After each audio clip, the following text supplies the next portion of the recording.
binabati natin ang lahat dahil sa mainit na pagtanggap sa ating 3-day National COVID-19 Vaccination Days.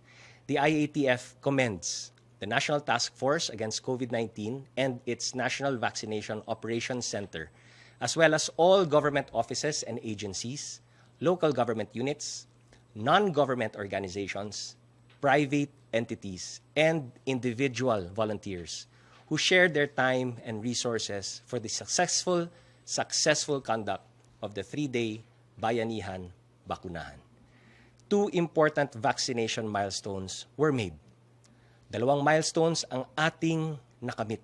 First, we are the 4th highest single-day jabs administered in the world. Hindi lamang po 2.7 million, yan po ay nasa 2.8 million sa isang araw.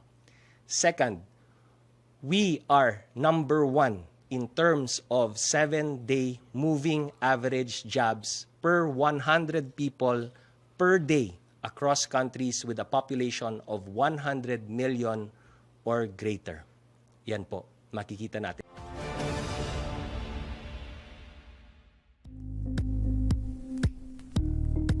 Thank you for watching Politico TV. Please like and subscribe to our channel for more videos.